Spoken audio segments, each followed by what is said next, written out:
Hi, in my latest power supply video in my RevC schematic, I showed how I used what's called a tracking pre-regulator to power my regulator, my LT3080 regulator up here, so that it didn't dissipate as much power, i.e. the input side of it here I wanted to keep only a couple of volts above the output voltage so that it doesn't drop out, but it keeps the dissipation in the LT3080 as low as possible while still getting the advantage of the lower noise inherent in a linear regulator for the output as opposed to a switching regulator. So I used a tracking pre-regulator down here, and it used an E² pot, one of these adjustable 5K I²C interface potentiometers that simply adjusted the lower feedback resistor in a typical boost converter like this Micrel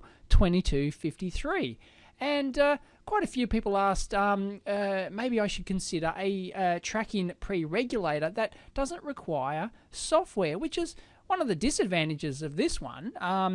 Is that, well, one of the advantages too, but a disadvantage in that it requires the software to measure the output voltage and then compensate, continually do that, and then continually compensate the tracking pre-regulator voltage to match the output. So it requires software overhead, but it allows some flexibility in other respects. But people were asking, why didn't I use consider using a fully analog tracking pre-regulator, which simply took the output voltage of my LT3080 regulator and fed it back analog without any software and adjusted this DC to DC converter output voltage on the fly. And it's a good question. I used the E² pot because I've done this before. It worked. I wanted to use another I²C device.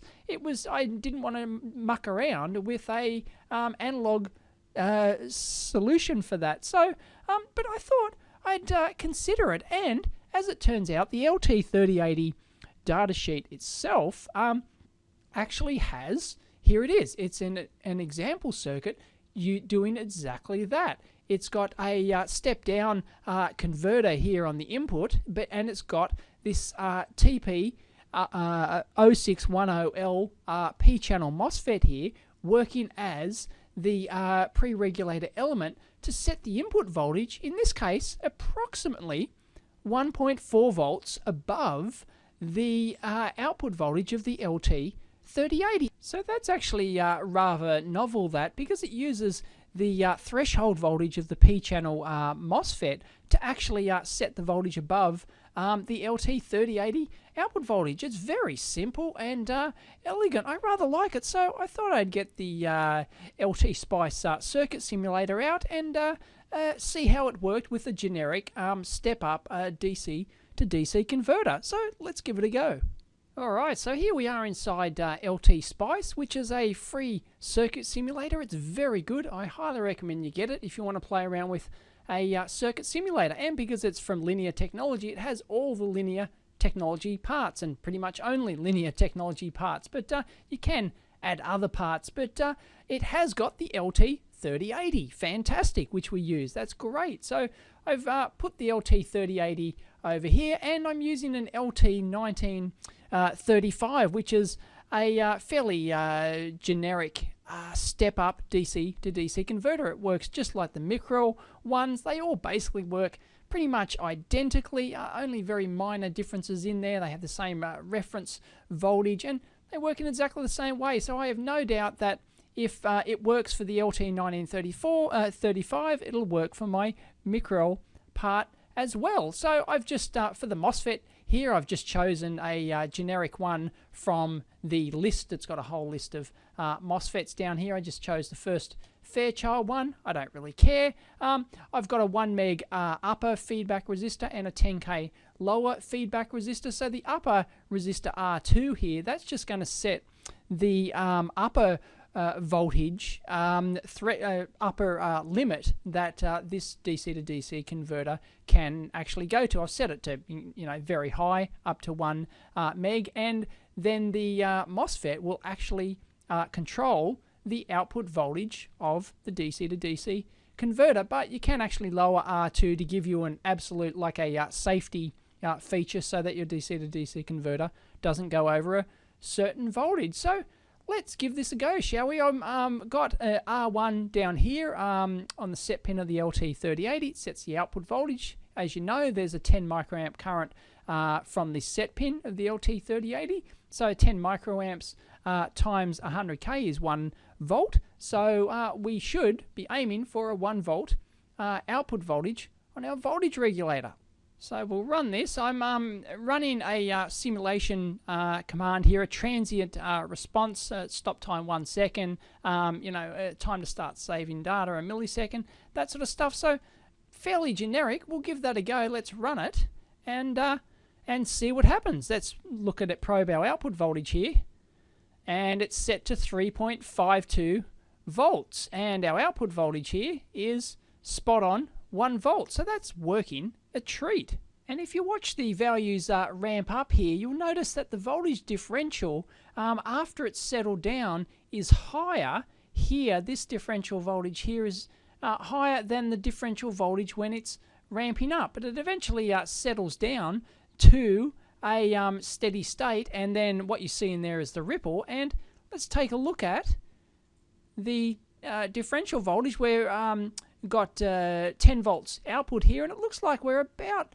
11.85 volts or thereabouts. Let's say 11.8 volts. So we're 1.8 volts differential above the output voltage. That's not high enough for us. It's high enough for the LT3080, but we've got an additional, if you remember the schematic for the power supply, an additional 1 ohm current shunt resistor in there, which at 1 amp can drop up to a volt. So we're looking for about a 3 volt voltage differential, and that differential voltage will of course depend almost entirely upon the type of MOSFET which you actually use here. It has some dependence upon the current as well, going through here via your resistor values, but not a huge amount. So really, you have to get the specific type of MOSFET in here, and we've actually got the, if we have a look at here, we've got the FDC 5614P, and we're getting about 1.8 volts on the simulator differential. So if we go in here and actually have a look at the data sheet for that, let's have a look at the gate threshold voltage, VGS. There it is. It's about 1.6 volts at an ID current of 250 microamps. So that's not too far off at all. So, but it can actually vary in the range from 1 to 3 volts, but we're getting fairly consistent. We're getting close to the typical value measured there. So to get a higher voltage, we're going to have to choose a different MOSFET. And I've chosen the second one on the list. It's a Philips BSS 84, and we're getting, once again, it's not too far off the other one. It's around about 2 volts offset, or 12 volts input voltage. And if we have a look at the data sheet for that device, well, here it is here. The gate threshold voltage at 1 milliamp ID is from anywhere from 0.8 to 2 volts. So really there is no typical figure, and we're actually getting that 2 volts. So it says go have a look at figure 8 down here, and that's the gate source threshold voltage as a function of junction temperature. So really, we don't care because our junction temperatures are pretty much only going to be ambient here, but it's showing a gate threshold voltage of around about 1 volt at 25 degrees, which is what the simulation would be running at. So that is a whole volt out. So this is tricky business. You've got to choose the right device, and you may have to actually practically measure it as well. But I know what you're thinking, that's not a milliamp flowing through ID there, because I'm now, that red waveform there is actually the current flowing through R3 here, which is, in the order of like 150 microamps or thereabouts. So really, we need to drop that to a K and run that again and see what we get. Well, there it is. It's up to around about a milliamp or so, just over, and we're getting, let's have a look here, we're getting still our 2 volt voltage differential, slightly over it. Well, looks like we've run into a fail here. I've changed the device to a SI 3443 MOSFET, and look what's happening to the output voltage. It's a fixed like 3.5 volts, and the output voltage, of course, isn't working because we're trying to set it to a volt down here, and I don't know what's going on there. Fail. The simulation obviously doesn't like this SI 3443 device. Very curious. And there you go. The same thing has happened again with an IRF 7404 MOSFET. Exactly the same thing. It's really weird.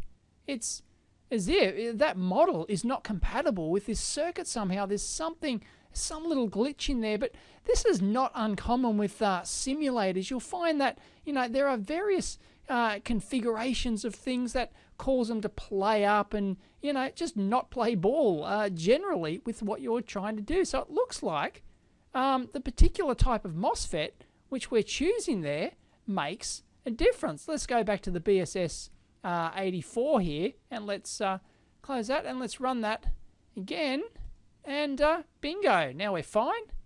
No problems whatsoever. So, yeah, that is weird.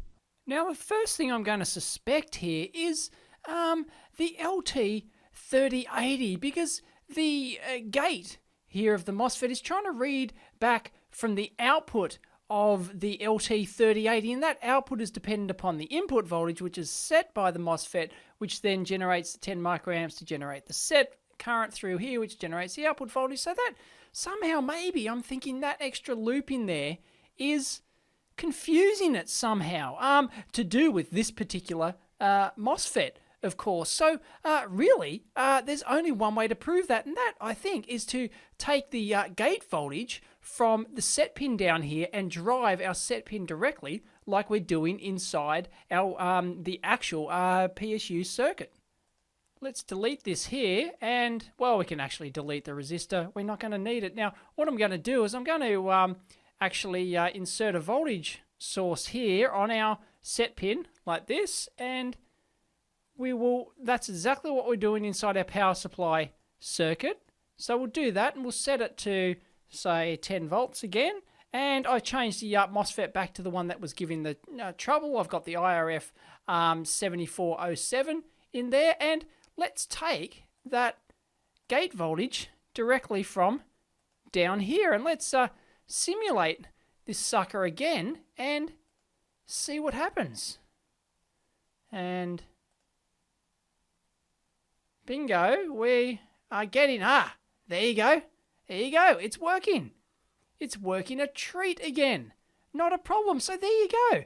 That was the MOSFET that was giving us trouble before if we measured our gate voltage from the output there. So obviously there's a trap there in the model of how the either the LT3080 model, or how the MOSFET, or the interaction of the two. You'd have to go in and look at the SPICE models themselves and know how the SPICE engine works and does all the simulation and things like that. And maybe someone who's more knowledgeable on that sort of stuff might be able to figure out exactly what it's actually doing there. But what I'm going to do is I'm now going to take the gate voltage here and sense it from the output and see if it still works.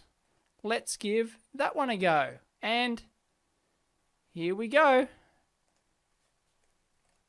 No, there we go. It's a problem. So clearly there's an issue there when it senses it from the output based on that MOSFET. So it's not really the set pin that's actually, it's not really the voltage down here that's doing it. It looks like it's the sensing from the output. So let's actually do that again and take that gate voltage from down here, but don't have the voltage so forced on there. So just rely on the 1 meg to set the output voltage to 10 volts. So let's run that again and see what happens.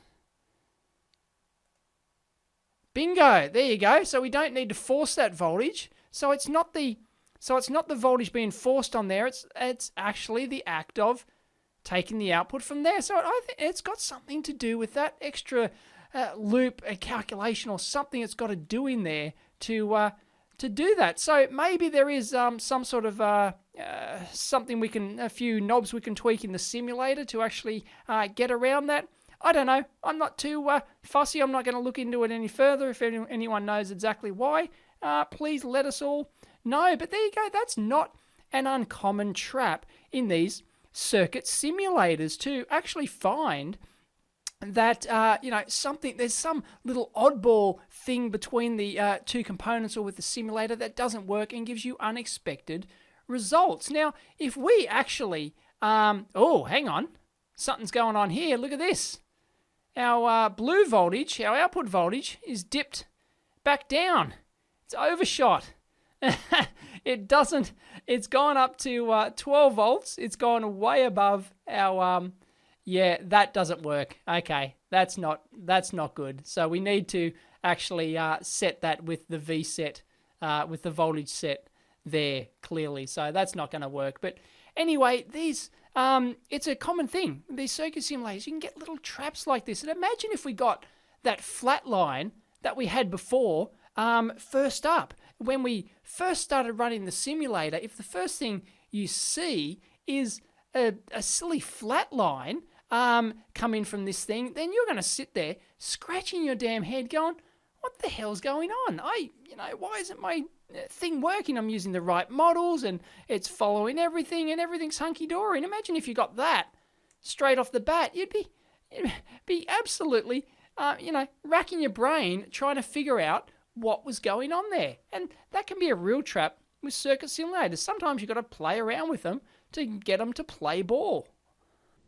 Now here's a MOSFET, the FQB11P06, that actually has a 4-volt VGS, which is what it's showing here, but unfortunately that's only available in like a power type package. It's a little bit expensive, not really what I want. I don't need a power MOSFET here. I want a little signal MOSFET. So the parametric searches in like DigiKey and stuff like that might actually be hard to come by, because they do actually list the VGS here, but it's only a maximum value. They don't list the typical what it's going to be. So there's the, there it is. So it's really hard to sort of, might be a bit hard to find a suitable device using parametric search like this.